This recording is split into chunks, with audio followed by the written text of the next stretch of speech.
All of the headlines would lead one to believe the sky is falling at Tesla. Margins are in free fall, operating income is down 26% year over year, net income is down 24% year over year, auto gross margin ex credits is down from 32.9% in quarter one last year to 19% now. Elon said that the next 12 months are likely to be stormy and remain a challenging macro environment. Tesla's operating margin is down from 19.2% in Q1 last year to 11.4% in Q1 of this year. Tesla's free cash flow is down to $441 million this quarter from $2.2 billion in quarter one last year. Tesla's average sale price is down more than Tesla's cost of goods sold has come down, and almost all Tesla stock analysts have cut their Tesla stock price targets. So, do we need to be less bullish? Is Tesla not as bulletproof as some of us may have thought? Well, let's see. Let's not forget, Tesla was doing pretty absurd numbers last year, specifically in quarter one. There was pent-up demand coming out of COVID, and supply chain problems severely limited inventory. That was great, but it obviously set a very high bar and thus high comps, making this quarter even more challenging than it already was, given high interest rates and affordability concerns. And where everybody falls on this topic of if we need to adjust our expectations for Tesla just depends on where your expectations are and what time frame we're talking about. For this episode, it's all about the long-term vision. Why? That's who Tesla is and what they are about. Traders are fine, they make things interesting, but it's like fantasy sports, just playing games based on the real underlying story. So your TLDW, Tesla just made it officially official. They don't care about the stock price in the short term. They don't care about pulling strings to inflate margins in the short term. Sure, maybe Elon likes the stock being held lower to avoid employee exodus from Tesla stock taking off as a side benefit. But at the end of the day, it should be obvious Tesla is optimizing everything for the mission, for the long term. So as fans, I think we should get on board with the mission. Accept lower margin expectations this year, accept more price cuts, knowing that the payoff one day in the future will be somewhat incomprehensible. More Teslas in the fleet leads to more people supercharging, more people buying Tesla insurance, more software as a service opportunity from things like an app store, and yes, full self-driving margin. Every Tesla vehicle with hardware 3 and 4 will at one point flip the proverbial switch and be able to operate as robotaxis across endless use cases. Tesla is just optimizing for that day, and if you're truly a long-term investor or a supporter of the mission, this should be incredibly exciting. Even more so because this very strategy is the one that Wall Street really doubts. They don't believe Elon or Tesla are going to make this happen. And hey, so far they have good reason not to, given Elon's poor timeline management.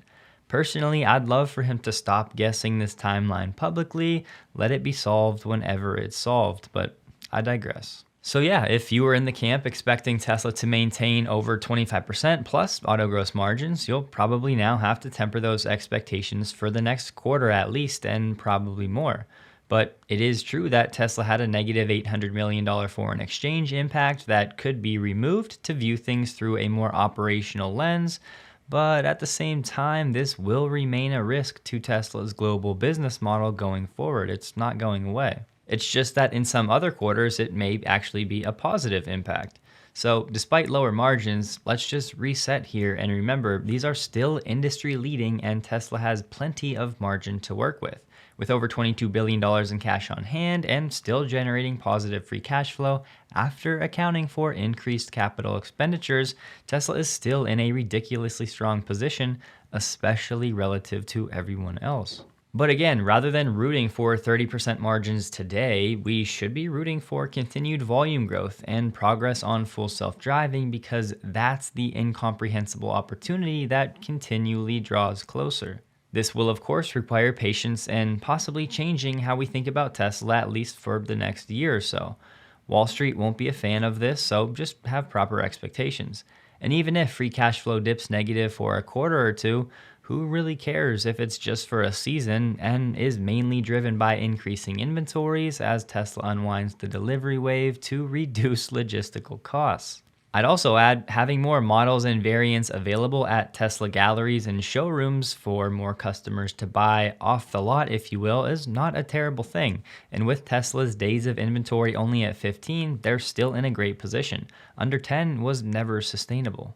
As we've been banging the drum about, Tesla Megapack and Tesla Energy season is clearly here, with battery storage deployments up 360% year over year to 3.9 megawatt hours. That's up 58% quarter over quarter.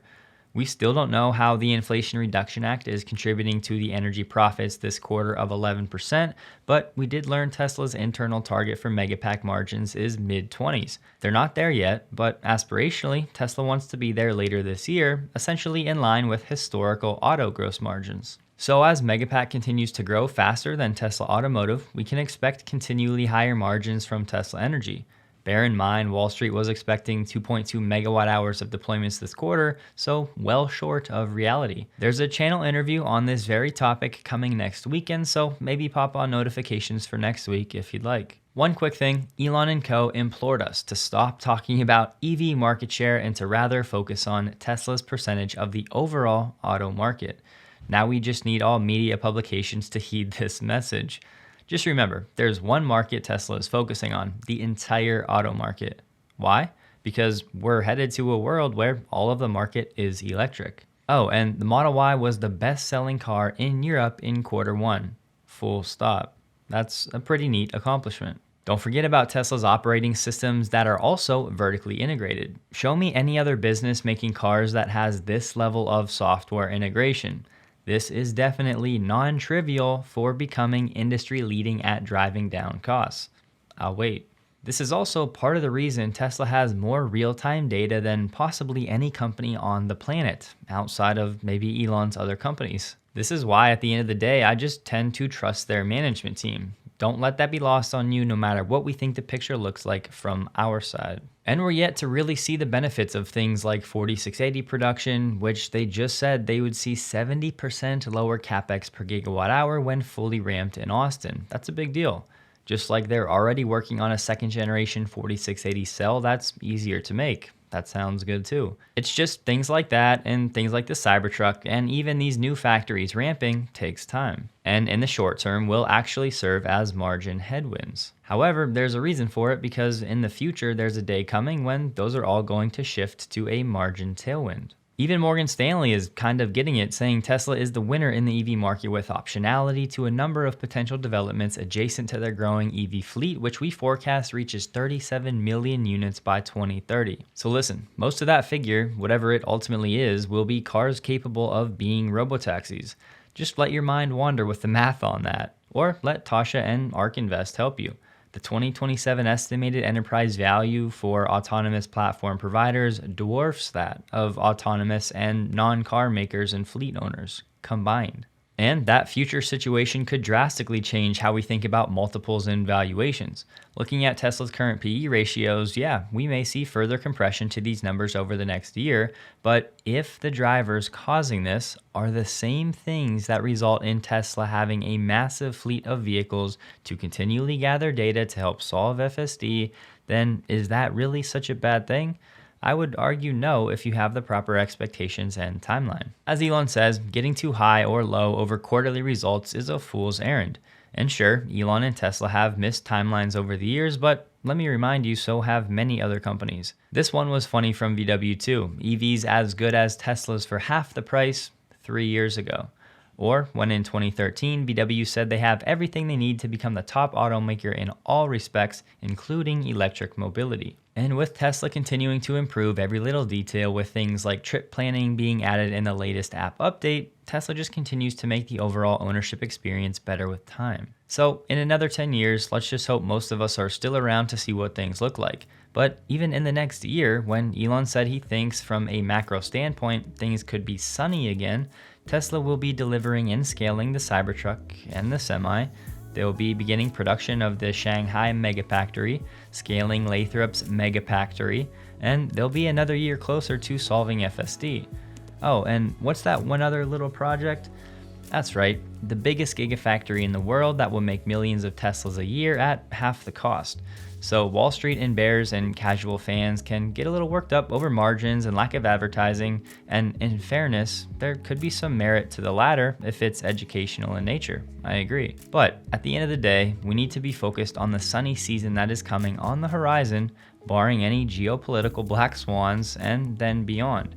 There are definitely reasons for optimism about our future here, and perhaps among the stars as well. So yeah, depending on how you viewed Tesla to date, it might be time to shift your thinking. Only you can answer that for yourself.